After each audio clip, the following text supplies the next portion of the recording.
দুইটা জাত আছে, ওই ইহুদিদের জায়নবাদ আর নরেন্দ্র মোদীর হিন্দুত্ববাদ। এই দুই বাদের মূল উদ্দেশ্য হচ্ছে দুনিয়া থেকে মুসলমানদেরকে বাদ দিয়ে দেওয়া। এই উদ্দেশ্য এবং লক্ষ্য নিয়ে ওই ইহুদিরা এবং নরেন্দ্র মোদী একজোট হয়েছে। এর মধ্যে দুজনের পার্থক্য, ইহুদিরা যা করে সরাসরি করে, কোন রাজটাক নাই, মুসলমান নিধন করে। আর এই নরেন্দ্র মোদী তাদের যে সংস্কৃতি আছে ভারতে, উলঙ্গ সংস্কৃতি, বলিউডের সংস্কৃতি, ওরকম বেহায়ার মতো কার্যক্রম করে। মুখে বলবেন একটা, মনের মধ্যে রাখবে একটা, এবং খেয়াল করবেন পদে পদে খালি চরিত্র পরিবর্তন হবে। এই নরেন্দ্র মোদীর ভারত এক সময় শেখ হাসিনাকে ক্ষমতায় রেখে ভারত থেকে বলতো যে বাংলাদেশের নির্বাচন হচ্ছে তাদের অভ্যন্তরীণ ব্যাপার, এই বিষয়ে আমাদের মন্তব্য করার দরকার নাই, কারণ তারা শেখ হাসিনাকে বারবার ক্ষমতায় রাখতে চেয়েছে। এখন সেই ভারত নতুন করে বলছে সবাইকে নিয়ে নির্বাচন করতে হবে, ইনক্লুসিভ নির্বাচন চাই। শেখ হাসিনার জন্য 16 বছর এক্সক্লুসিভ নির্বাচন আয়োজন করে ভারত এখন বাংলাদেশে ইনক্লুসিভ নির্বাচন চায়। এইটা হচ্ছে নরেন্দ্র মোদীর সেই মগ্ন বেহায়া চরিত্র। তারা যে মুসলমান নিধনে নামবেন, এটাই তো স্বাভাবিক। নরেন্দ্র মোদী হিন্দুত্ববাদ এবং ভারতের ওই মন্ত্রণালয়গুলোর মনে হয় ভারতের কোথাও মসজিদ থাকলেই বোধহয় ওটার নিচে মন্দির আছে, থাকতেই হবে, এটা হচ্ছে তাদের নীতি।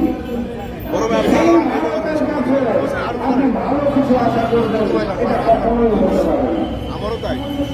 সেই ভারত লোক বিল সংশোধনীর মাধ্যমে মুসলমানদের তান্ত্রিক মসজিদ, মাদ্রাসা, এতিমখানা এখন দখল করে লুটপাট করার পরিকল্পনা করছে। এখন তাদের নতুন করে মন্দিরের নিচে মসজিদ খুঁজতে হয় না। যে সকল মসজিদ আল্লাহর দল দেওয়ার জন্য দাঁড়িয়ে আছে, সেগুলোকে লুটপাট করার জন্য তারা এখন আইন পাস করতে চায়, মুসলমান নিধনে নামতে চায়, মুসলমানদের দুনিয়া থেকে নিশ্চিহ্ন করতে চায়। আমরা বাংলাদেশে দাঁড়িয়ে স্পষ্ট ভাষায় জানিয়ে দিতে চাই, উপরে আল্লাহ আছে, সারা দুনিয়ার মুসলমানরা প্রস্তুত আছে। মুসলমান নিধনের ষড়যন্ত্র করবেন না। প্রয়োজনে ভারত বিরোধী আন্দোলন হবে। ভারত নিশ্চিহ্ন হয়ে যেতে পারে, মুসলমানরা নিশ্চিহ্ন হবে না দুনিয়া থেকে। সংগ্রামী ছাত্র এবং বন্ধুগণ, লেনদেন কর্তৃকে দিয়ে সিকিম দখল হয়েছিল, শেখ হাসিনাকে দিয়ে বাংলাদেশ দখল করা যায় নাই।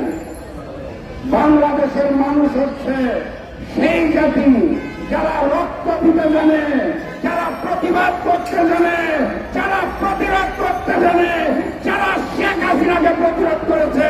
প্রয়োজনে ভারতীয় র এবং নরেন্দ্র মোদীকেও প্রতিরোধ করবো ইনশাআল্লাহ। আমি আজকে আপনাদেরকে স্পষ্ট ভাষায় বলতে চাই, আমাদের এই অন্তর্বর্তী সরকার ভারতের চোখে চোখ রেখে প্রতিবাদ জানিয়েছে। যখন ভারত বলেছে মুর্শিদাবাদের দাঙ্গার পিছনে বাংলাদেশের মানুষ দায়ী, আমি অন্তত এই বিষয়টা আমি অন্তর্বর্তী সরকারকে ধন্যবাদ জানাতে চাই। সেই প্রতিবাদের পরিপ্রেক্ষিতে গতকাল ভারতের স্বরাষ্ট্র মন্ত্রণালয় থেকে বলেছে যে বাংলাদেশ যে প্রতিবাদ করেছে এটা নাকি লোক দেখানো প্রতিবাদ, এই প্রতিবাদ নাকি অবাচ্ছিন, এই প্রতিবাদের নাকি কোনো প্রয়োজন ছিল না। আমরা যখন বাংলাদেশ থেকে বলেছি যে ভারতে মুসলমানদের উপর অত্যাচার করা হচ্ছে, সংখ্যালঘু মুসলমানদের নিরাপত্তা দিতে হবে, তখন ভারত সরকার সেটার বিরূপ প্রতিক্রিয়া জানায় আমাদের। এটা হচ্ছে সেই নরেন্দ্র মোদীর ভারত সরকার যারা শেখ হাসিনার পতনের পর আমার দেশের হিন্দু ভাইদের নিয়ে কথা বলেন। বাংলাদেশের হিন্দু সমাজ, বৌদ্ধ সমাজ,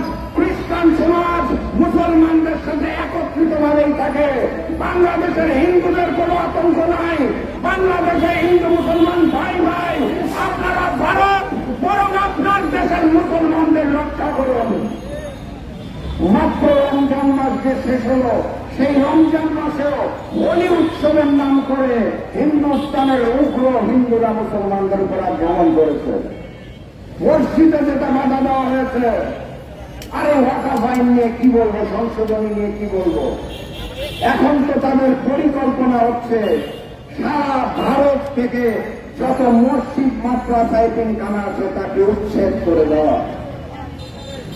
আমি বাংলাদেশের একজন ক্ষুদ্র সচেতন রাজনৈতিক কর্মী হিসেবে মিডিয়ার ভাই এবং বোনদের মাধ্যমে জানিয়ে দিতে চাই, বাংলাদেশের মানুষ হিন্দুস্তানের মুসলমানদের অপমান সহ্য করবে না। নারায়ে তাকবীর বলে আমরা প্রস্তুত আছি। ইনশাআল্লাহ হিন্দুস্তানের মুসলমান ভাইদের সাথে আমরা আছি। আমরা ফিলিস্তিনের যে মুসলমান নির্যাতিত ভাইরা রয়েছে তাদের সাথেও আছি। আজকে আর বক্তব্য দীর্ঘায়িত করবো না, শুধু বলে দিয়ে দিতে চাই, ওই ইহুদিদের জায়নবাদ আর হিন্দুস্তানের হিন্দুত্ববাদকে বাংলার মুসলমানরা প্রতিরোধ করবে। ইহুদি পণ্য এবং হিন্দুস্তানি পণ্য বয়কটের মাধ্যমে ইনশাআল্লাহ। আগামী দিনের স্বপ্নালী মুসলিম বিশ্বের প্রতি আহ্বান জানিয়ে আমি আজকের মতো বিদায় নিচ্ছি। বিষয়ের পথযাত্রা শুরু, জীবন অথবা মৃত্যু। আসসালামু আলাইকুম।